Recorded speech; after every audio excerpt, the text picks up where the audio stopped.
My name is Amelia Hart. I'm 32 years old, and I live in Seattle.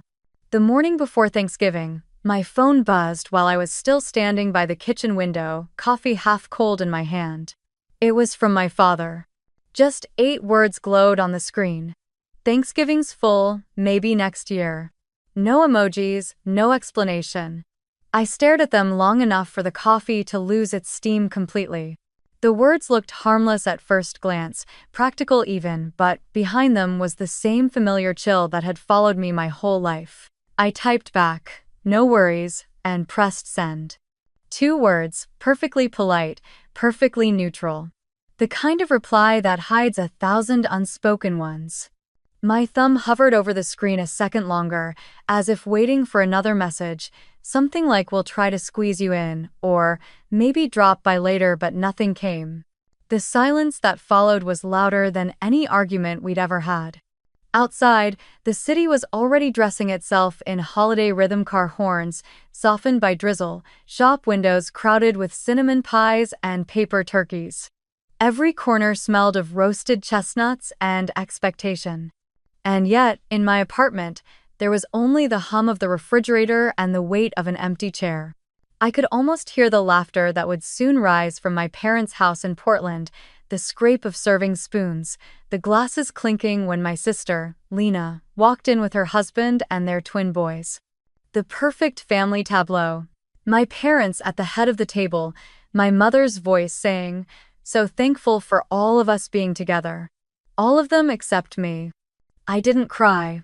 I didn't even sigh. Instead, something inside me settled into a strange calm.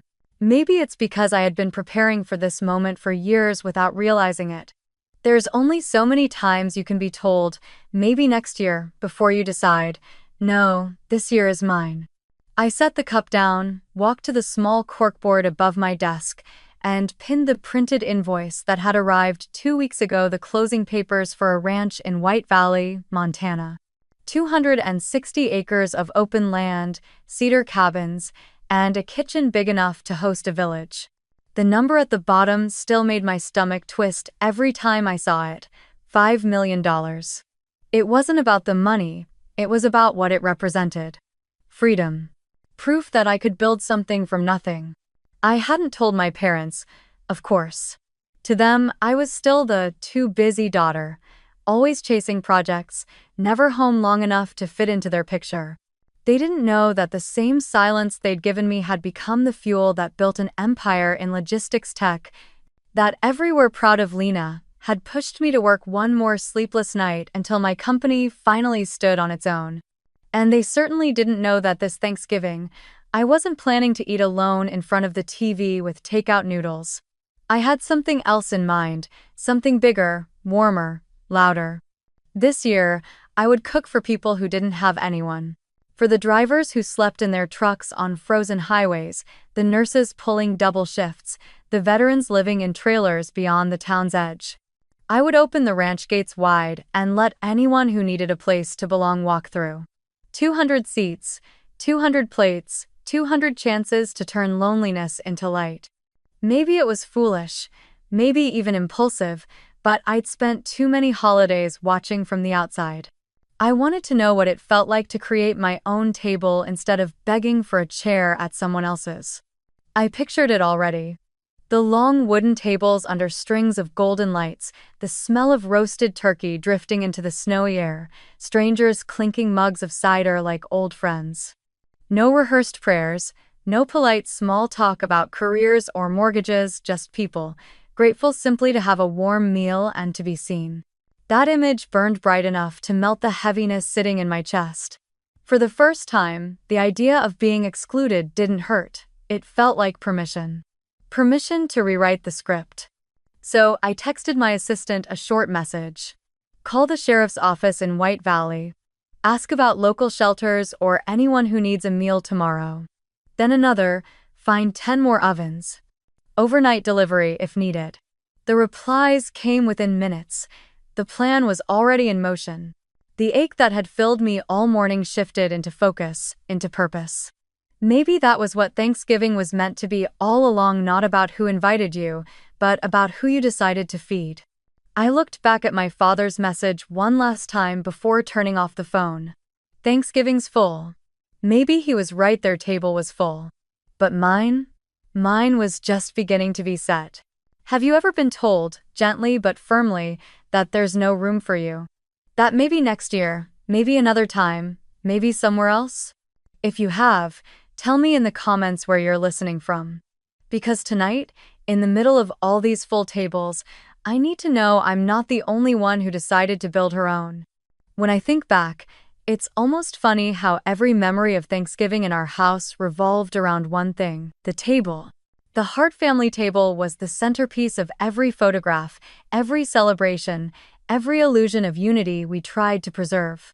But what those photos never showed was that behind the laughter and the polished silverware, there was always a smaller, foldable table in the corner, and that's where I sat Saturday. My chair was never quite steady, one leg shorter than the rest, covered with a leftover tablecloth that didn't match the rest of the room. At the time, I told myself it was fine. After all, the real table was crowded with adults, with Lena at the head of every conversation, and I was just the quiet one who didn't mind helping out in the kitchen. I learned early that in our family, attention was a scarce resource, and it always flowed in one direction toward my sister. Lena, the golden child. She was sunshine bottled into human form, at least in my parents' eyes. Straight A's, debate captain, homecoming queen. Every Thanksgiving, when my father carved the turkey, he'd raise his glass and say something like, "We're so thankful for how hard Lena works, for the bright future ahead of her." Everyone would clap, my mother's eyes glistening with pride, and someone would inevitably ask Lena about her college plans or her law internships. Then they'd turn back to their plates, satisfied that gratitude had been properly expressed. No one ever asked what I was thankful for, or what I'd been working on. I was usually still in the kitchen, elbow deep in dishes, pretending the clatter of plates was enough company. I can still remember one year when I was 14. That was the year I decided to bake my first pumpkin pie from scratch. I'd spent hours measuring spices, rolling the dough, trying to make the crust perfect. The smell filled the whole kitchen, warm and sweet, and for once, I felt proud. I carried it to the counter, careful not to drop it, waiting for my mother to turn around. When she did, she smiled faintly, then said, "Maybe we'll let Aunt Margaret taste that one first, honey. You know, just to be safe. Sometimes your recipes can be a little off." She didn't mean it cruelly. She said it the way people comment about the weather casually, carelessly, but it landed like a stone in my chest. Everyone laughed softly, and the moment dissolved like sugar in hot tea. Later, I saw the pie sitting half-eaten at the edge of the dessert spread, no one remembering who had made it. That was how it always went. Every holiday blurred into a pattern of almost being seen, almost being praised, almost belonging. When I brought home a science fair ribbon in middle school, my father patted my shoulder and said, "That's nice, Amelia. You've always been so practical." The next day, Lena announced she'd been invited to a student leadership conference, and the whole family threw a dinner in her honor. I helped hang the gold banners that spelled, "So proud of you," pretending I didn't notice the irony. Christmas wasn't any different. I was the one who wrapped everyone's gifts and wrote their names in neat cursive on the tags, only to find that, somehow, there was always one missing under the tree. Mine. "Oh, I thought Dad was getting you something," my mother would say, and Dad would chuckle. "We'll make it up next year." It became our family joke. Next year. Always next year. The cruelest part wasn't the neglect itself, it was how normal it felt. My parents weren't monsters. They hugged me, they asked about school, they said they loved me. But love, when divided unevenly, can still leave one side starving. Every time they looked at Lena, there was pride and adoration in their eyes. When they looked at me, there was politeness. Warm enough to pass, cold enough to burn. By the time I reached high school, I had learned the choreography of invisibility. I would clear plates before being asked, laugh on cue, fill the silences with small talk no one remembered. If guests complimented the table setting or the dessert, my mother would smile and say, "Lena helped pick out the colors." She never mentioned that I'd ironed the tablecloth, arranged the flowers, or stayed up late scrubbing stains from the silverware. It wasn't malicious, it was simply the hierarchy of attention that ruled our home. I used to think it was my fault that maybe if I were louder, funnier, more impressive, I'd finally earn a place at the main table. But every attempt backfired. One Thanksgiving, I tried to join the adult conversation, sharing that I'd been accepted into an advanced computer science program at school. My father smiled vaguely, already looking toward Lena. "That's nice, honey," he said. "But have you heard? Lena's been nominated for student council president." The conversation turned instantly, and my words hung in the air, unfinished, unwanted. I excused myself to check on the pies. Somewhere along the way, I stopped trying. I built a world of my own, a quiet one, in the garage or the attic, wherever I could tinker without judgment. I liked machines because they were honest. They didn't play favorites. If something didn't work, you could fix it. If a wire broke, you could solder it back together. People weren't like that. Family wasn't like that. The older I got, the more invisible I became. When Lena graduated from college, there was a banner across the front porch, a catered dinner, a slideshow of childhood photos set to sentimental music. When I graduated, my mother posted a single picture on Facebook, a blurry snapshot with the caption, "So proud of both my girls." I remember staring at that word both, wondering why it still felt like a consolation prize. Looking back now, I realized those years weren't just filled with neglect, they were rehearsals. Every forgotten pie, every empty seat, every maybe next year was teaching me something. How to survive without applause. How to build quietly. How to turn pain into fuel. That's why, when my father's message came that morning, "Thanksgiving's full, maybe next year," I didn't crumble. I'd been preparing for that sentence my entire life. It was just the latest verse in a story I already knew by heart. What they didn't know was that while they'd spent years deciding who deserved a seat, I had spent those same years learning how to build my own table. And this time, no one was going to push me to the corner. When I was 17, I thought I had finally done something that would make them proud. It was springtime, the air still cold enough to bite, and I remember running home from the mailbox with the envelope pressed to my chest. The logo on it was unmistakable Stanford University, the kind of name that silences rooms. My hands were shaking so badly I nearly tore the letter in half as I opened it. "Congratulations, you've been awarded a full scholarship." I reread the words again and again, not out of disbelief but because I wanted to memorize the feeling, the heartbeat of being seen, even if it was just by a piece of paper. For a few minutes, I let myself imagine the scene that would follow. My parents beaming, my father calling relatives to brag, my mother maybe even crying a little, saying she always knew I could do it. I walked into the living room, letter trembling in my hands, ready to hand them my proof that I was worth noticing.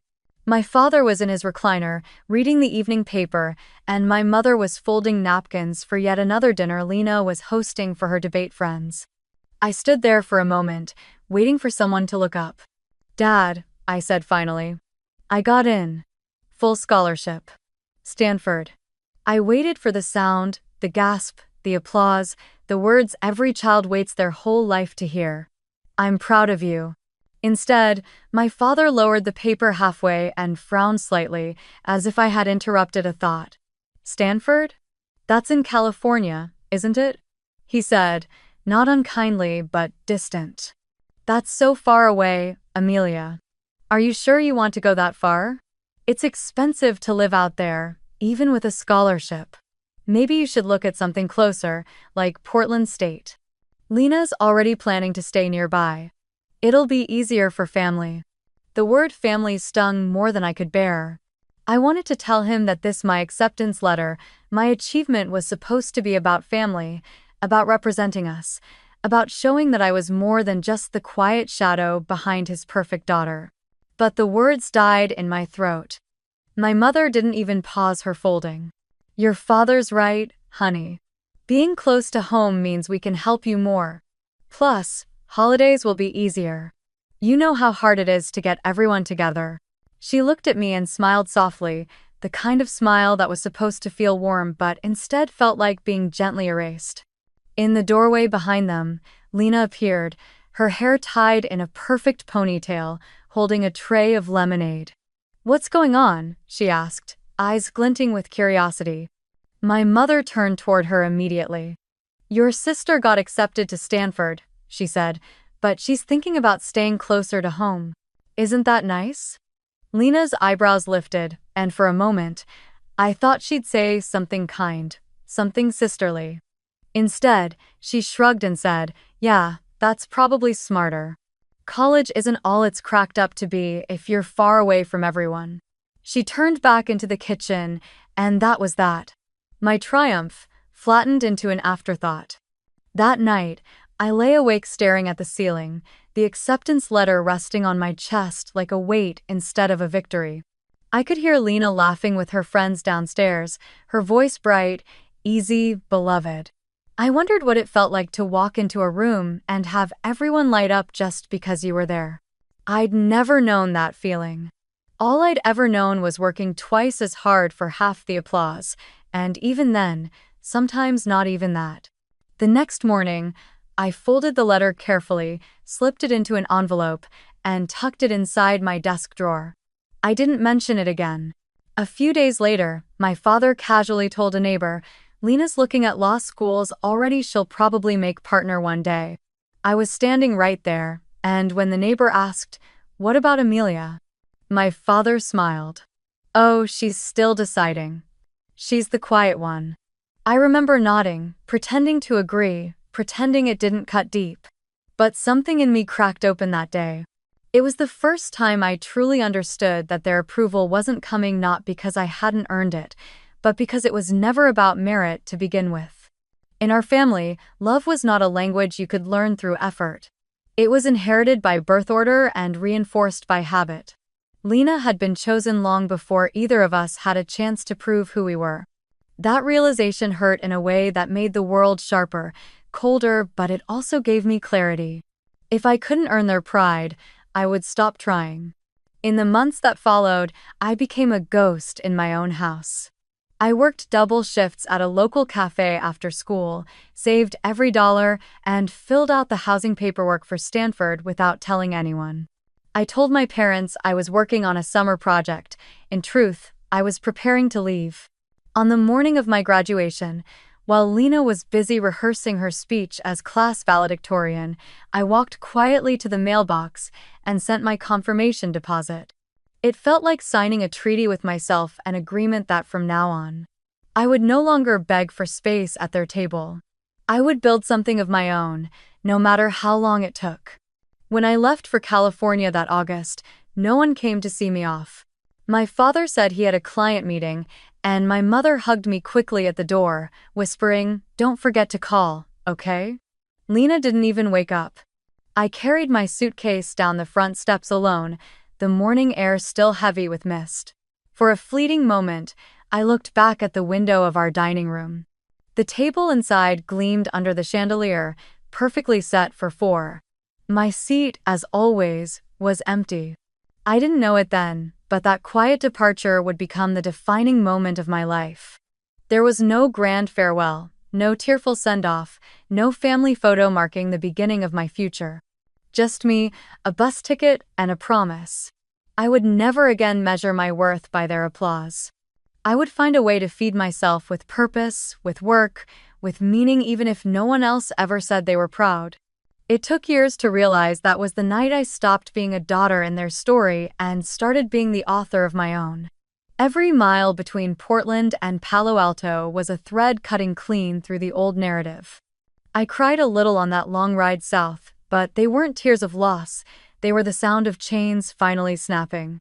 By the time the bus crossed into California, the sun breaking over the horizon, I felt something I'd never felt before, the strange, quiet relief of freedom. I had left the table. And for the first time, I didn't look back. The first few years in California stripped me down to the bone. Freedom had sounded glamorous when I stepped off that bus, but in reality, it came wrapped in exhaustion and cheap instant noodles. My scholarship covered tuition, but not the cost of living, and Palo Alto wasn't exactly kind to anyone without a safety net. I rented a half-basement that smelled like damp plaster and lived among boxes I couldn't afford to unpack. My bed was a sagging secondhand sofa I dragged in from a yard sale, its springs bruising my back every night. I worked shifts at a diner near campus, refilling coffee for people whose parents sent them credit cards for emergencies that didn't exist. My emergencies were constant: unpaid bills, empty cupboards, and that gnawing question that came every time I stared at my phone: would they even notice if I called? Still, I pushed through. Between classes, I learned to code because it felt like a language I could rely on, one that didn't lie, one that didn't play favorites. I studied logistics systems, fascinated by how one missing link could break an entire chain, how one unnoticed delay could ripple outward and cause chaos. Maybe it was my way of understanding what had happened to me, that even the smallest disconnects, repeated often enough, could break a family's structure completely. By my junior year, I was interning at a small transport startup, mapping cold chain routes for medical supplies. The pay was miserable, but the data fascinated me: how temperature, time, and distance could mean the difference between life and death for something as simple as a vaccine. After graduation, I stayed on full-time, working 12-hour days in a cramped office above a warehouse that smelled like motor oil. The company folded within a year. The investors pulled out, and the founders vanished with whatever they could salvage. I was left with 2 unpaid paychecks and a head full of spreadsheets, but also an idea.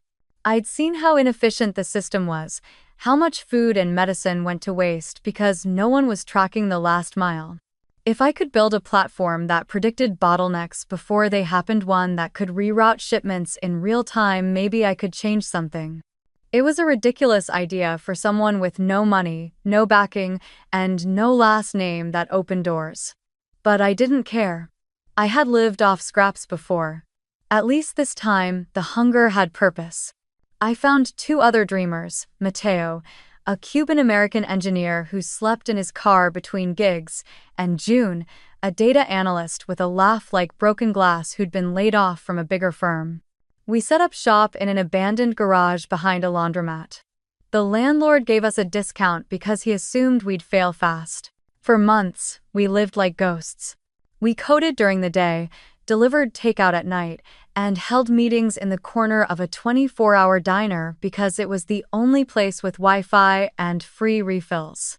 I learned how to make a $5 sandwich last 2 meals and how to talk investors into staying 5 more minutes before hanging up. I remember one night in particular, the heater broken, our breath fogging in the air, as we stared at a glowing laptop screen watching a live dashboard of delivery routes we'd managed to simulate. The system blinked green. Mateo whooped so loud the waitress dropped her tray. For the first time, it felt real. But reality had bills. Within 6 months, our savings evaporated. We were days away from defaulting on the tiny office lease when an email arrived from a regional grocery chain that serviced rural Montana and Wyoming. They were losing thousands of dollars each month due to spoiled produce on long hauls through the Rockies. They wanted to test our system. The contract was small, barely enough to cover rent and ramen, but it was a lifeline. I stayed awake for 72 hours straight writing the code, building tracking dashboards, and configuring alerts that ping drivers if a truck's temperature spiked above threshold. When the test ended, their manager called and said, "For the first time this quarter, nothing went bad." He wired the payment that afternoon. That one pilot changed everything. Word spread through regional networks faster than we could believe.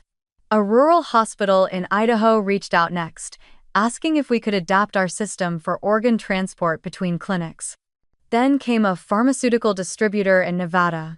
Within a year, we'd built enough credibility to attract real clients and, for the first time, real employees. I was 24, running a company with 8 people, all of us still half broke but running on adrenaline.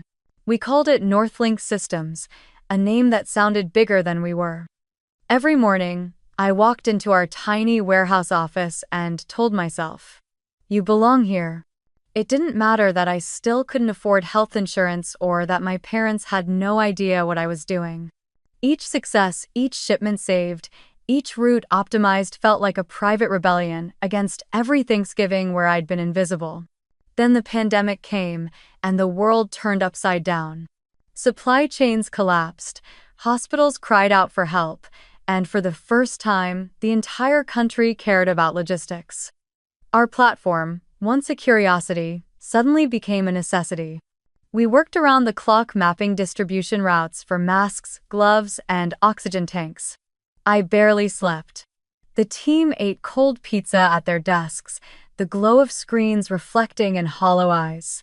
But when we watched those first convoys reach hospitals on time, when nurses wrote to say, "Your system saved lives," something inside me cracked open. For the first time, I felt not just useful but seen. In less than a year, Northlink expanded from 3 people in a garage to over 50 employees across 5 states. The media started calling us the nervous system of the medical supply chain. My name appeared on a Forbes 30 under 30 list, and investors began courting me instead of ignoring me. But even in the middle of all that success, I never called home. I didn't send the article. I didn't tell them about the interviews or the funding round. I knew exactly what would happen if I did. My mother would say, "That's nice, honey.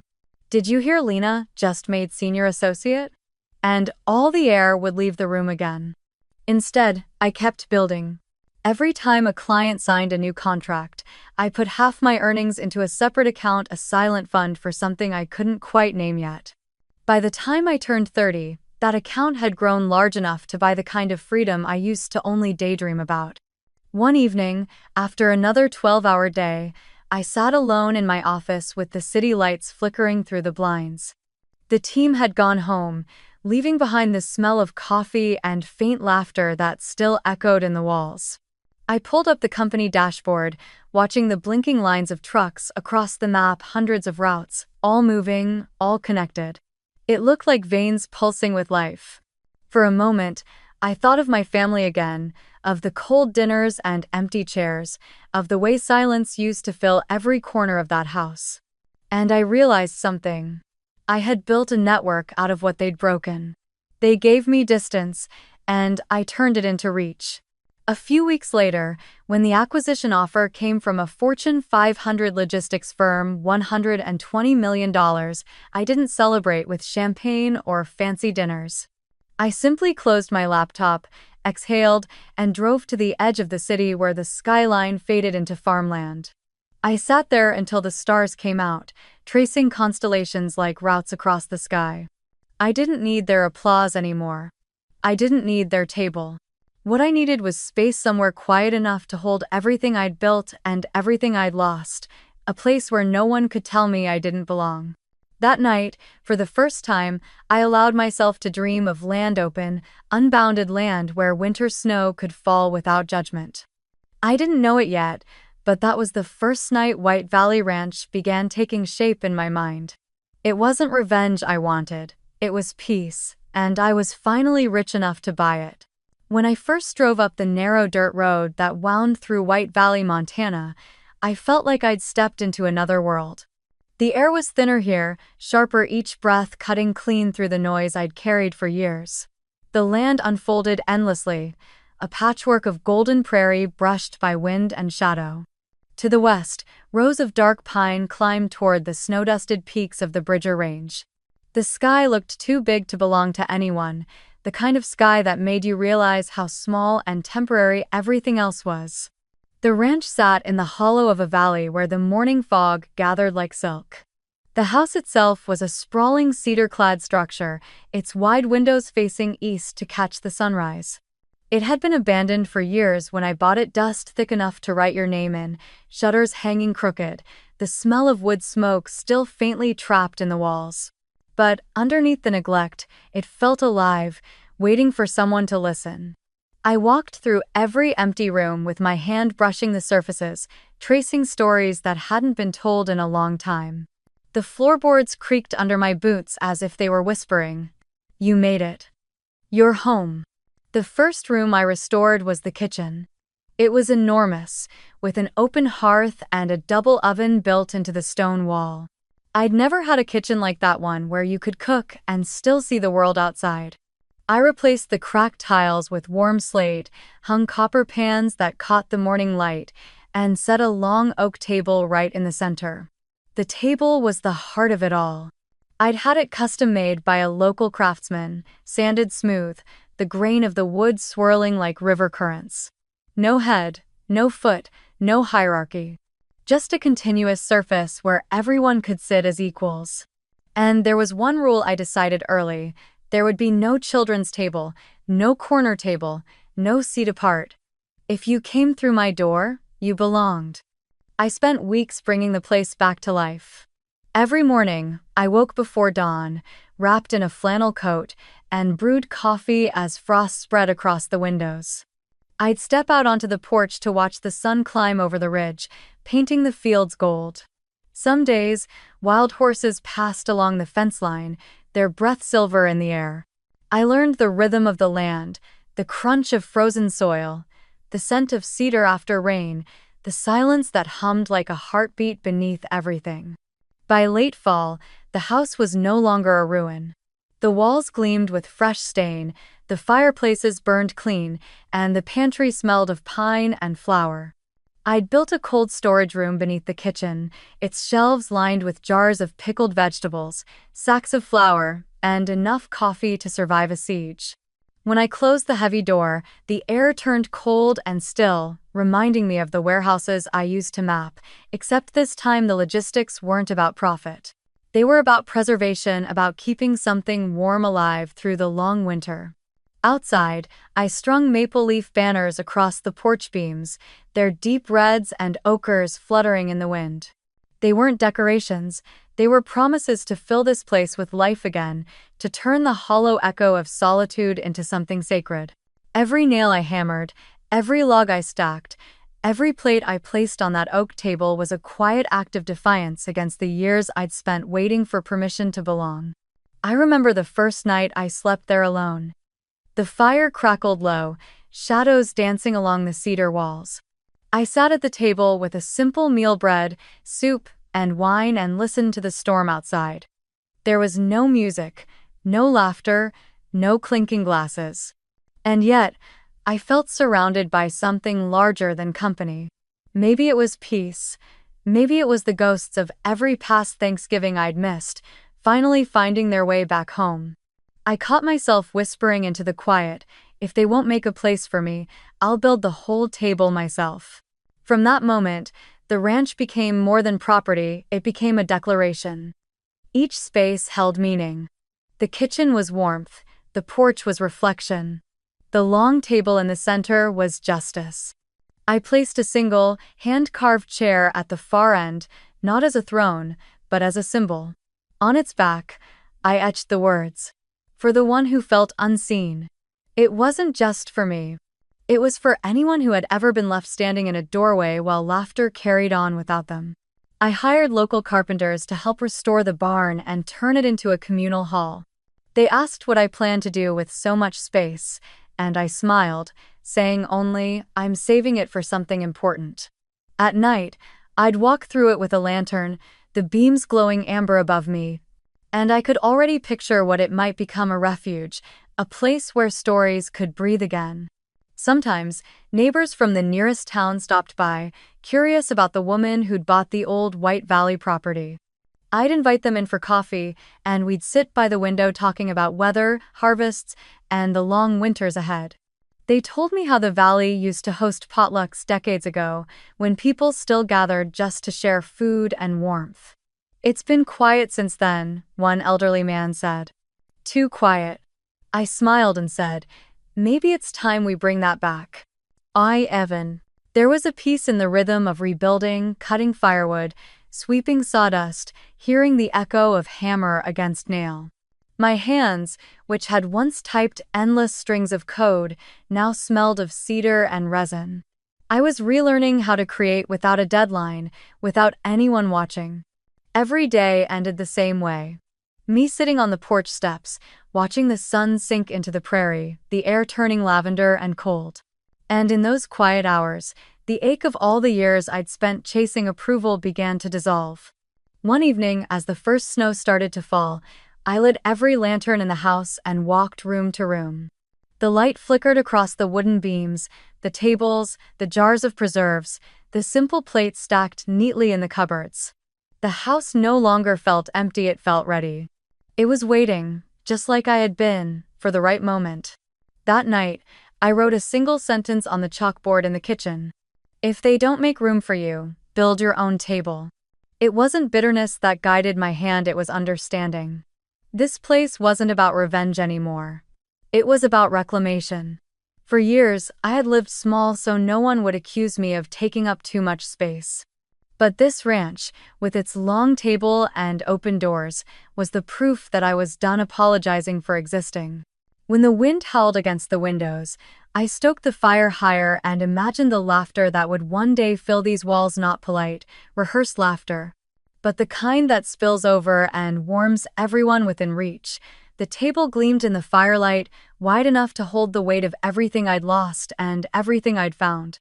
In the silence, I raised my glass toward the empty chairs and whispered, "Here's to the ones who never got a seat.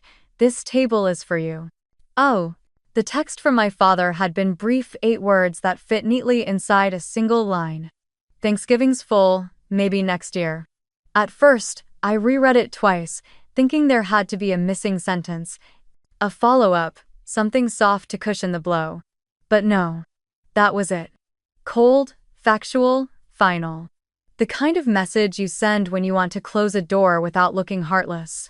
I stared at the screen for a long moment, the light flickering against the reflection of the ranch window, snow falling just beyond the glass.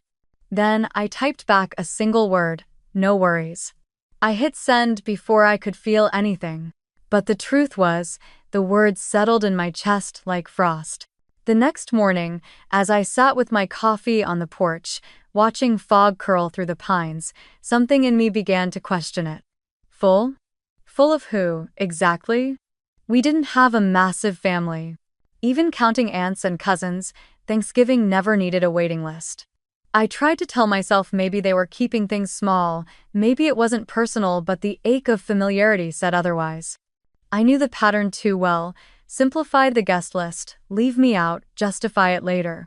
I scrolled through my phone, hovering over my younger brother's name, Ethan. He wasn't cruel, just compliant, always too eager to please the people who had made him their second favorite. He was the middle ground between golden and forgotten, though he leaned heavily toward her light. I pressed call. He picked up after 3 rings, his voice too casual, like he'd been expecting this. "Hey, sis. Everything okay?" "Yeah," I lied. "Just wanted to check, are you guys really not having Thanksgiving this year? Dad said it's full." Silence stretched on the line for a moment. Then came a soft sigh. "Oh, he said that." "Yeah, he did." Ethan exhaled again, slower this time. "Well, they're having it, just smaller. You know, to keep it simple. Lena's family's coming up from Seattle, so it's mostly them, plus Mom's sister and a few of Lena's friends. So it's full," I said flatly. He hesitated. "I guess that's one way to put it." For a few seconds, neither of us spoke. The sound of the Montana wind filled the silence, a low howl pressing against the phone speaker. "What about Aunt June?" I asked finally. "Grandma?" "They're not invited either," Ethan admitted. "Dad said it'd be too crowded." He paused. "I think they're kind of letting Lena handle the guest list this year. You know how it is." I did. I'd known how it is since I was old enough to count chairs around the dining table. "Thanks for being honest," I said quietly. "And don't worry, I won't make it awkward."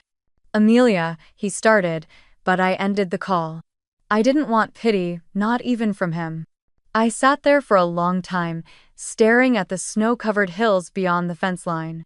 The sky was pale gray, the kind that looked almost white until the sun broke through. It reminded me of all the Thanksgivings past me at the foldable table in the corner, the overflow seat, while my sister carved the turkey under the glow of chandeliers and everyone toasted to her latest success. That ache had once hollowed me out, but now, in this vast, quiet land, the pain didn't echo, it transformed.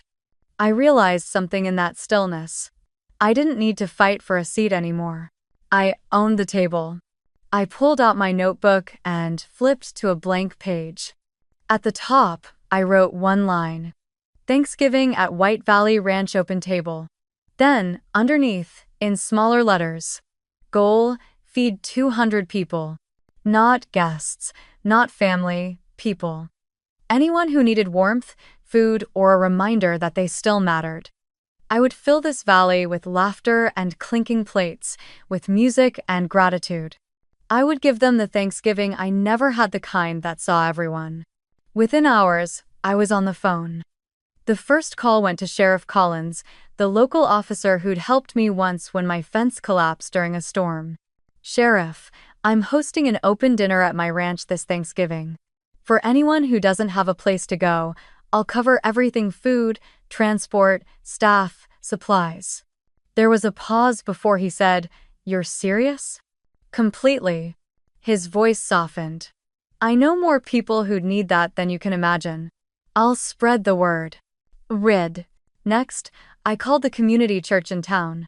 Pastor Ruth answered, her voice warm and worn like old leather. When I told her my plan, she went silent, and for a moment I thought she was about to tell me it was impossible. But then she laughed softly. Bless your heart, child. I've been praying for something like this. I'll announce it this Sunday. After that came the food bank, the veterans chapter, the local hospital, and even the small radio station that broadcasted through the valley. I told each of them the same thing. If you know anyone at all who needs a meal, send them here, no questions. No judgment. Just bring them. The responses were immediate and overwhelming. The hospital director offered to donate surplus produce. The food bank said they'd send volunteers. Even the truck stop diner on Route 89 called back, saying a few drivers wanted to lend their hands to set up tables. That night, I sat at my oak table with the phone still buzzing beside me, a spiral of excitement and fear twisting in my chest. The snow had thickened outside, blanketing the valley in silence. I could almost hear my father's voice from years ago, telling me to keep things small, to not make a scene. But this wasn't a scene. It was a statement. If they wanted small, I would build grand. If they wanted exclusion, I would build inclusion. And if their table was full, then mine would have room for everyone else. As I blew out the candle that night, a strange peace settled over me, not the kind born of forgiveness, but of clarity. I wasn't waiting for them anymore. I was done measuring my worth against their empty chairs. This year, Thanksgiving wouldn't be about being left out. It would be about letting everyone else in. The next morning, I woke before sunrise to the kind of silence that only exists in the Montana highlands, a stillness so pure it makes you afraid to breathe too loudly. The snow had stopped during the night, leaving the world outside the ranch blanketed in untouched white. But inside, the day was already stirring.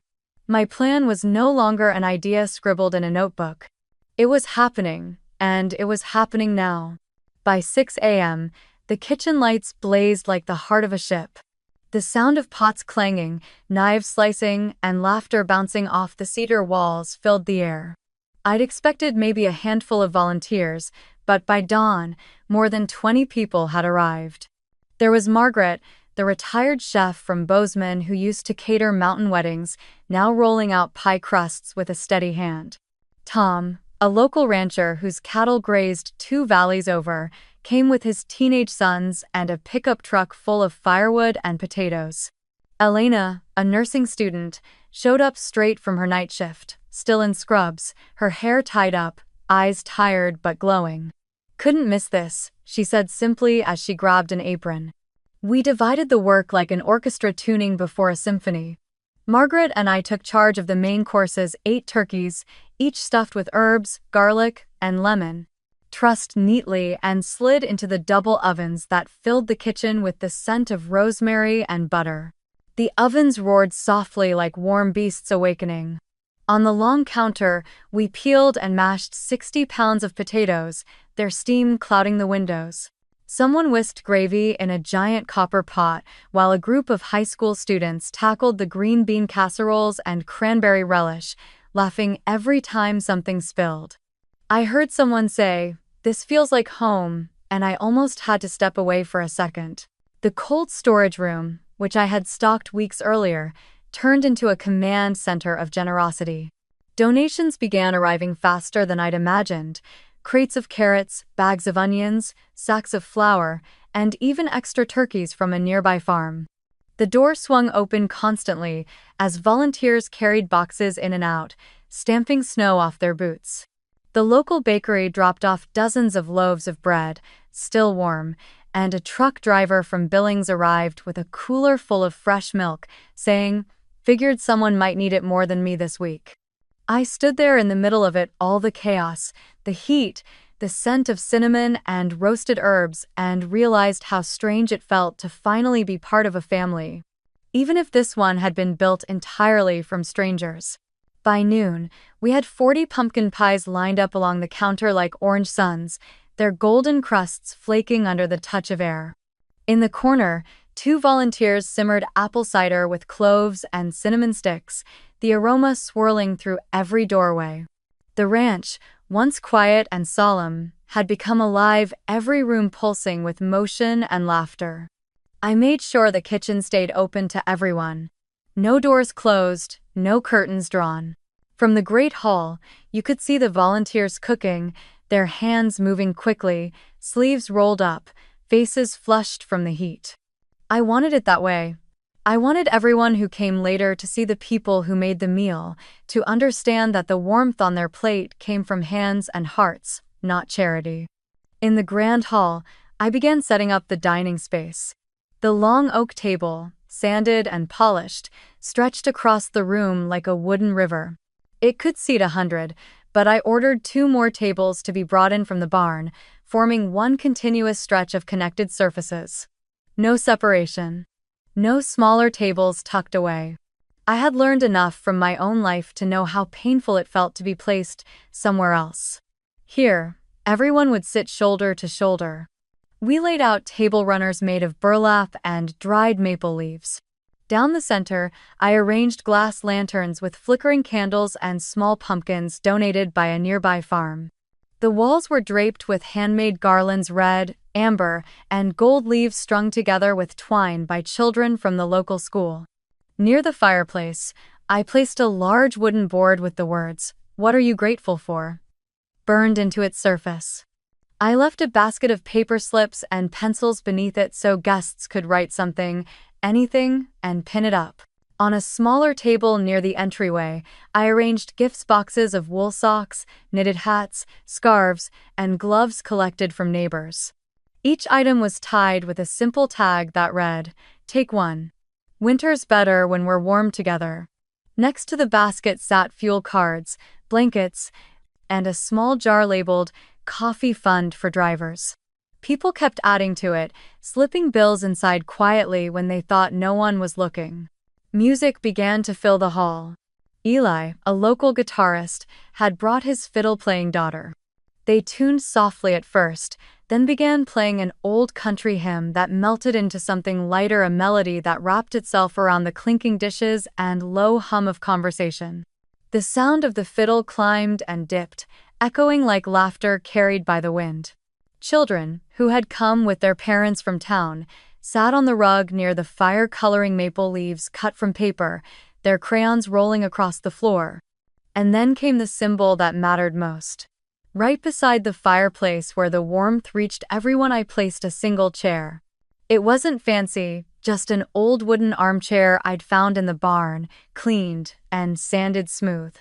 Across the back, I'd carved a phrase with my own hand, "For the one who felt unseen." I didn't explain it to anyone, but the volunteers seemed to understand. They glanced at it, nodded quietly, and left it empty.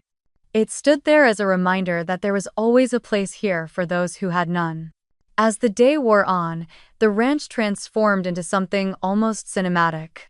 Outside, the snow kept falling, soft and steady, blanketing the fence posts, the pine trees, and the long drive leading up to the porch.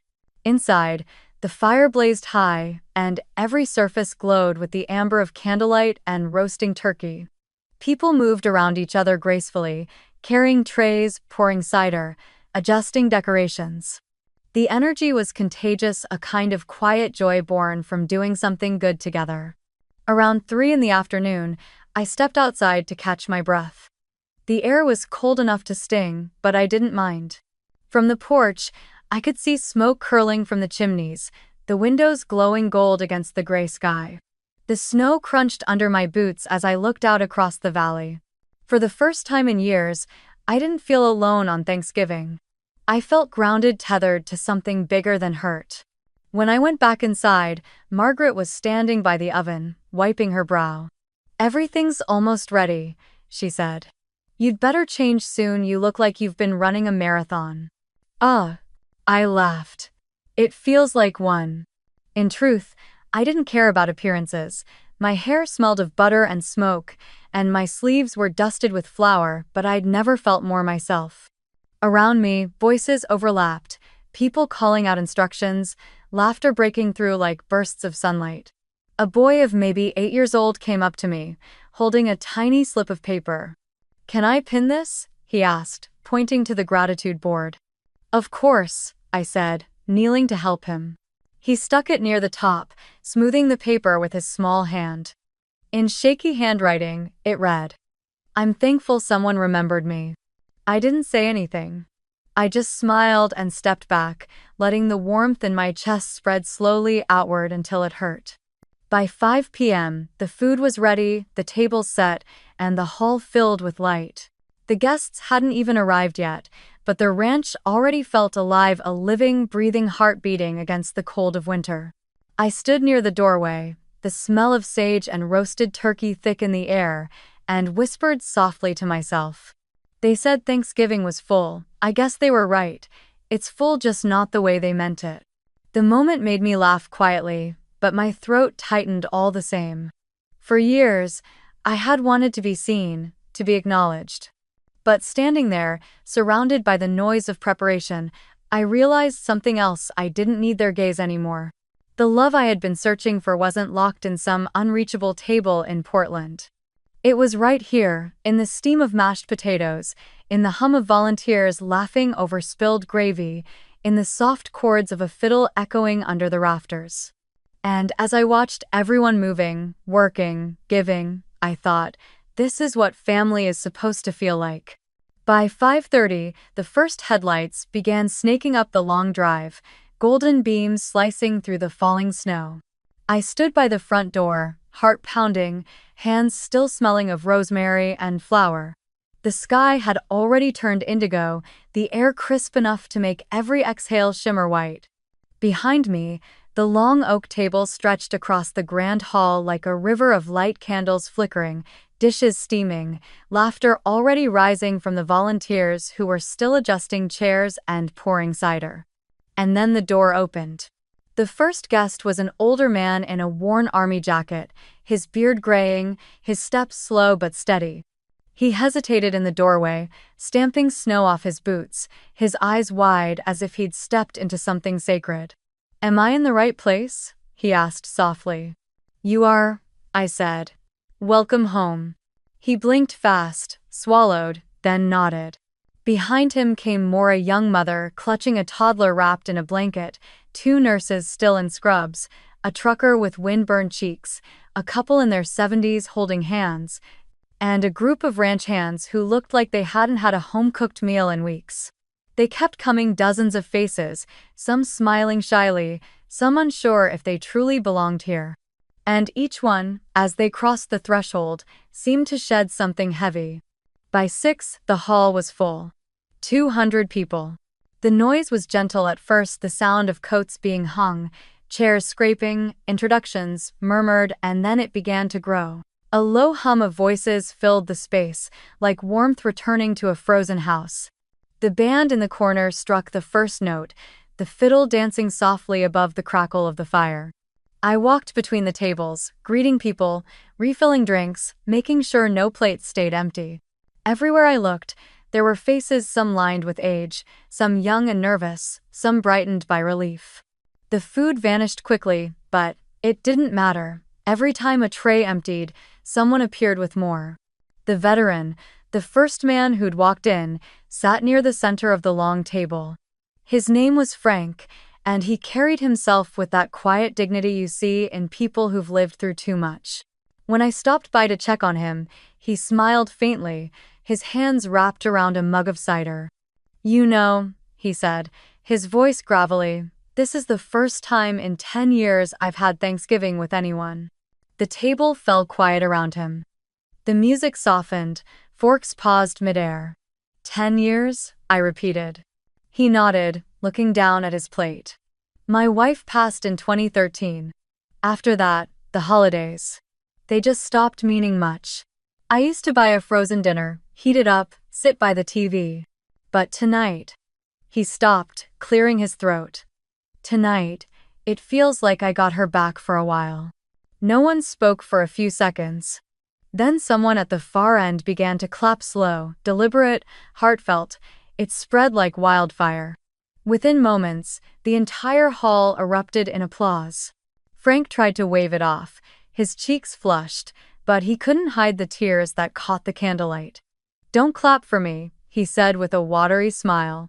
"Clap for her. She'd love this place. Obgra."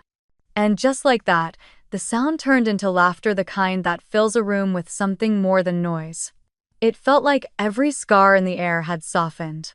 I stood there, frozen in the middle of it all, realizing that somewhere along the way, my ranch had become a living, breathing organism. Every voice, every face, every bite was proof that something broken could still feed joy. Someone started passing around slips of paper from the gratitude board, reading them aloud. "I'm thankful for second chances. I'm thankful someone noticed me. I'm thankful I'm not eating alone this year." Each one drew murmurs, nods, and even a few tears. I caught Margaret wiping her eyes with her apron, muttering, "Don't mind me, it's just the onions." But everyone knew it wasn't the onions. As the night went on, the musicians shifted to livelier tunes, "Take Me Home," "Country Roads," followed by an old folk song about coming home for the holidays. People began to sing, hesitant at first, then louder, freer. A child climbed onto his chair and began clapping along. A nurse set down her plate to dance with a little girl in red mittens. 2 truck drivers tried harmonizing and failed so spectacularly that everyone burst out laughing. It wasn't elegant. It wasn't choreographed. But it was real. At one point, I slipped outside for air. The sound of music and laughter spilled out into the frozen night, echoing through the valley like a heartbeat. From the porch, I could see the glow of the windows, warm against the snow. Inside, silhouettes moved, people hugging, eating, singing.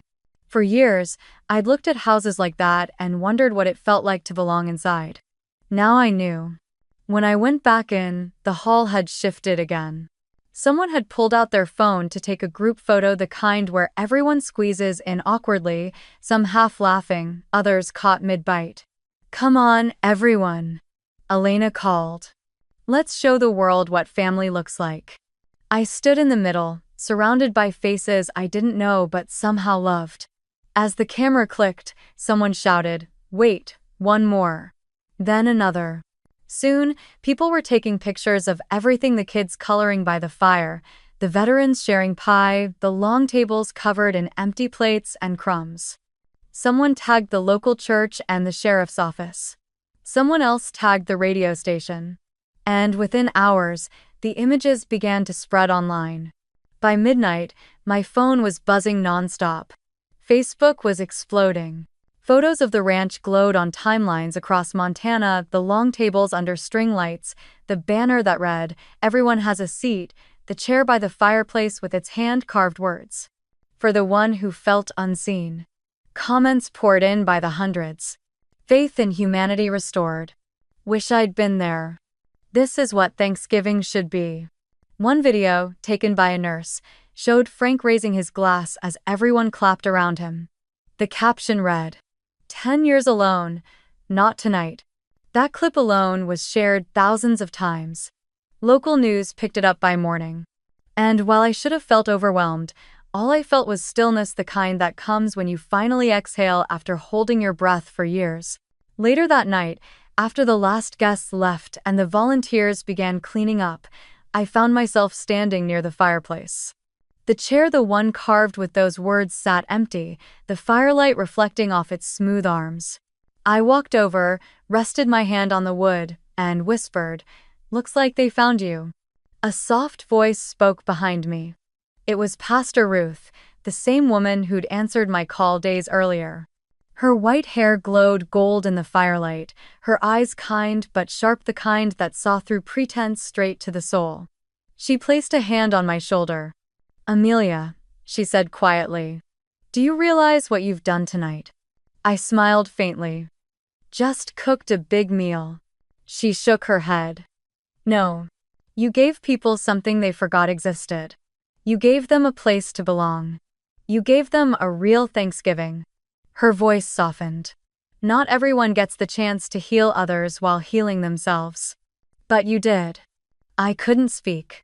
For years, I dreamed of hearing words like that, not from my mother, not from my father, but from someone who truly saw me. And now, they had come, simple and unadorned, from the lips of a woman who barely knew me but somehow understood everything. Pastor Ruth squeezed my shoulder once more before walking away. I stood there alone for a long time, watching the fire settle into embers. Behind me, laughter still lingered in the air, faint but real, the kind of sound that burrows deep into memory. I thought about my family, then the text message, the "maybe next year." I wondered if they were sitting around a polished table somewhere, smiling for photos that already felt empty. I wondered if they could hear what real warmth sounded like. Outside, the snow kept falling. Inside, my heart felt full. And for the first time in my life, I didn't envy anyone's seat. I had built my own, and filled it with the world. By morning, the ranch was wrapped in the soft quiet that follows joy, the kind of silence that hums, not empties. The fire had burned down to glowing embers, the long oak table was a battlefield of crumbs and candle wax, and the scent of sage, butter, and cinnamon still lingered in the air. Outside, the snow had deepened overnight, smoothing away all footprints from the night before, as if the valley itself wanted to keep the memory unspoiled. I sat by the window with a mug of coffee, still in the same flannel shirt from last night, watching the pale light spread across the horizon. For a moment, I allowed myself to feel at peace, real peace. The kind that doesn't need approval to exist. But it didn't last long. My phone started buzzing on the table. Once, twice, then again, faster, a flood of notifications. At first, I thought it was more Facebook messages about the dinner, another round of strangers thanking me for the photos or asking how to volunteer next year. But when I glanced at the caller ID, my chest tightened. Dad. Mom. Lena. One after another, their names flashing across the screen like alarms. I ignored the first few. Then a text came through. From Dad. "What the hell did you do, Amelia? The entire town is talking about your public stunt." Another followed, from Mom. "You've embarrassed us. Everyone thinks you're attacking the family. Even Pastor mentioned it during service." Then Lena, sharp as a blade. "Wow. Couldn't just stay quiet, could you? You had to make it all about you as usual." I stared at the screen, the words swimming for a moment before settling into something strangely distant. It was almost funny, all those years I'd spent aching to be seen, and now that they finally noticed me, it was only because the whole world had. The phone rang again, Dad this time. I let it buzz once before answering, putting it on speaker as I set it on the table. His voice erupted immediately. "Amelia, do you realize what you've done? You made us look ridiculous. Everyone in town saw those photos, the papers, the church page, the local radio. They think we kicked you out. That we abandoned our own daughter. I sipped my coffee and looked out the window, the snow drifting lazily across the valley. Didn't you? I said softly. There was a sharp inhale on the line. That's not fair, Mom's voice cut in. We only wanted a simple Thanksgiving, just immediate family. You know how complicated things get. I interrupted before she could finish. Immediate family, I repeated. You mean Lena, her husband, her friends, and your church group. That's not small.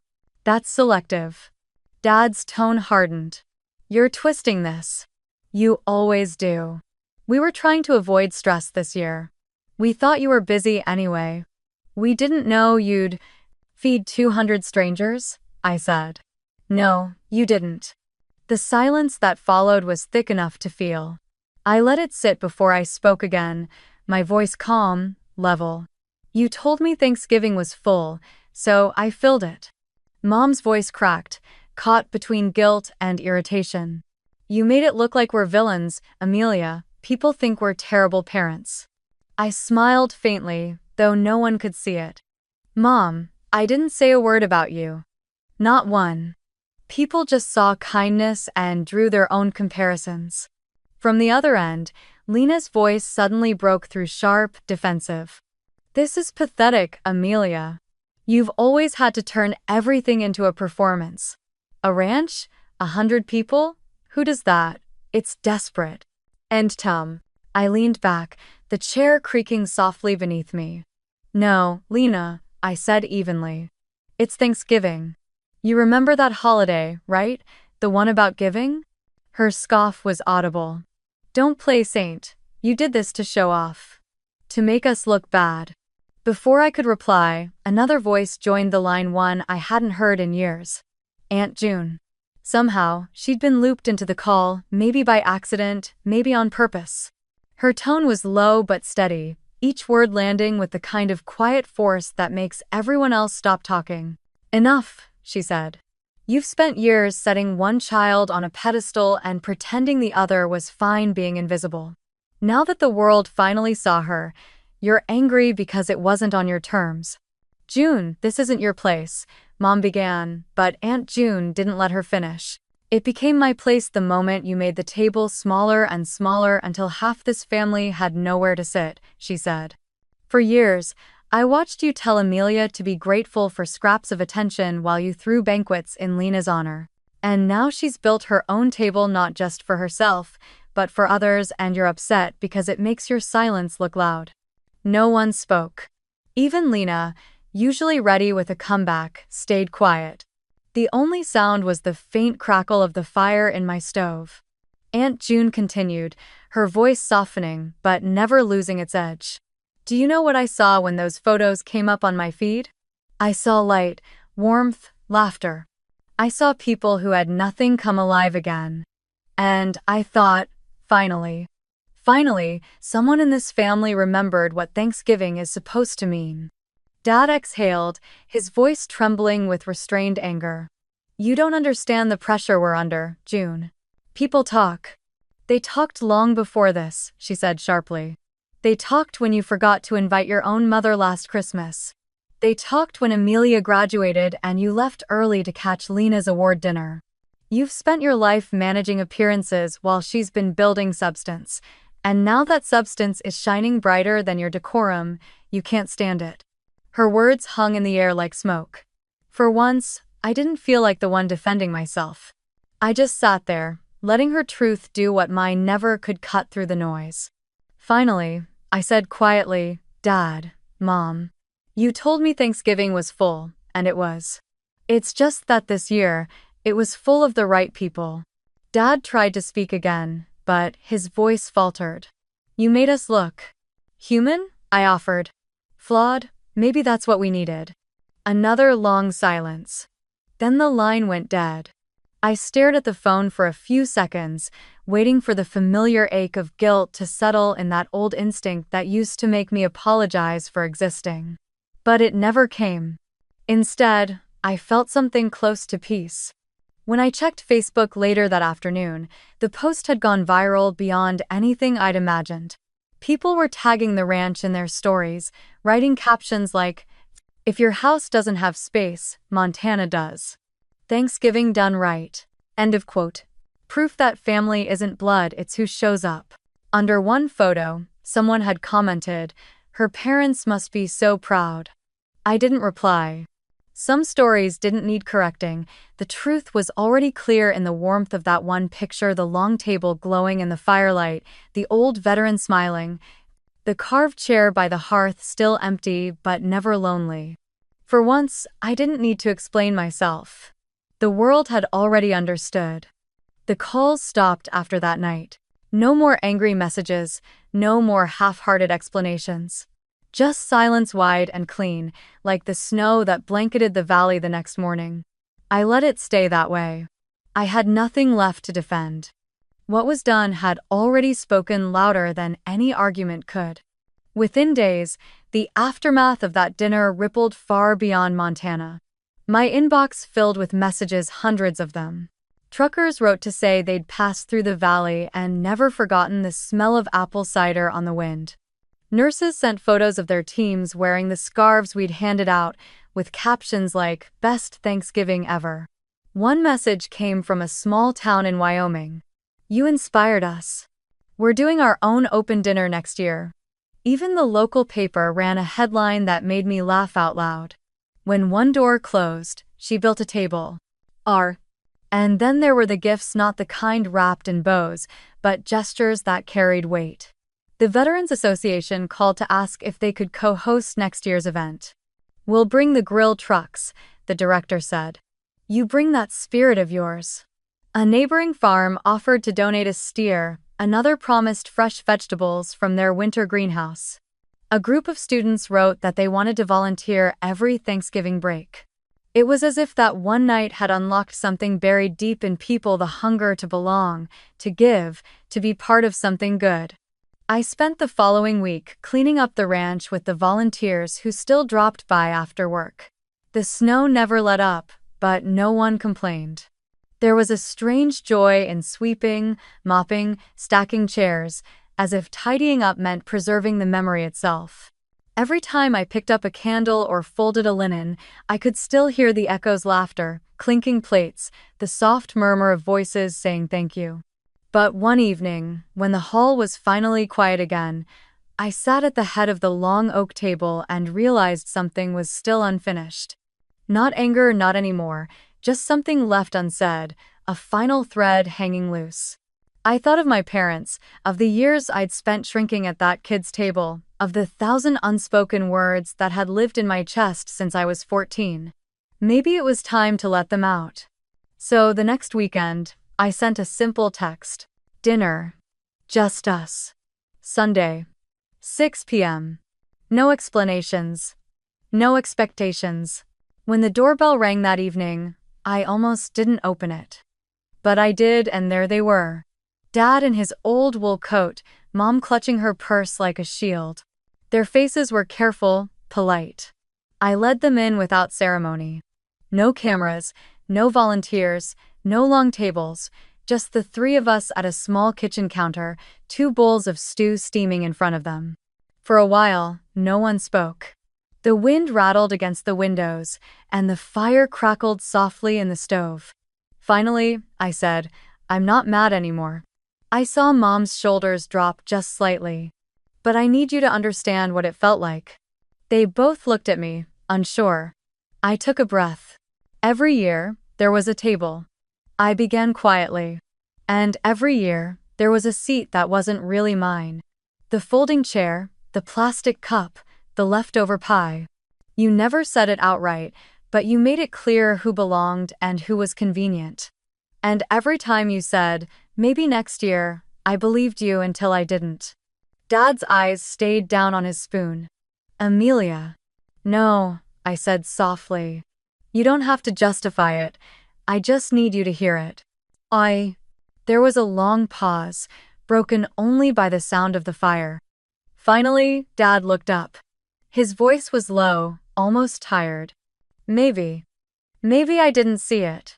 I thought keeping things easy meant keeping peace. Mom's voice followed, thin but trembling. I thought you were okay. You always acted like you were. I nodded slowly. That was the problem. I learned early not to make noise. Not to make space. So I built one instead. For a while, none of us spoke. Then, Mom reached out, her hand hovering for a second before resting over mine. I'm sorry we missed it, she whispered. All of it. I didn't cry. There wasn't any anger left to burn through. Just a quiet understanding, imperfect, fragile, but real. We weren't fixing the past that night. We were acknowledging it. And maybe that was enough. When they left later, Mom lingered at the door, looking out over the snow-covered valley. It's beautiful here, she said softly. Peaceful. I smiled. It's home. She nodded, her eyes glassy. You made something good, Amelia. After they drove away, I stood for a long time watching the taillights fade into the dark. The ranch fell silent again, but it wasn't the lonely kind of silence anymore. It was the kind that holds space, like a deep breath before the next beginning. The following week, I hung a new sign over the barn door. Thanksgiving at the ranch open table. It wasn't just a one-time act anymore. It was a promise. Every year, this place would open its doors to anyone who needed a seat, a meal, a reason to keep believing in warmth. Volunteers began messaging months in advance, asking for shifts. Local businesses pledged supplies. The sheriff's office offered to direct traffic for next year's crowd. What started as an act of quiet rebellion had turned into a tradition, one that belonged to everyone. And every year since, when the snow starts falling and the lights return to the valley, that same long oak table glows again with candlelight and laughter. People come from miles away, veterans, nurses, truckers, families who can't make ends meet, even neighbors who just want to share something true. No one asks who you are. No one cares who you're not. Everyone just sits down and eats. Sometimes, I still get messages from strangers who saw those photos long ago. You changed how I see Thanksgiving, they write. And every time, I smile, because the truth is simpler, they changed me. So if you're watching this, wherever you are, tell me, what are you thankful for this year? And where are you watching from? And remember, if the people you hoped would make room for you never did, it's okay. Build your own table. And leave the door open for those who truly see you.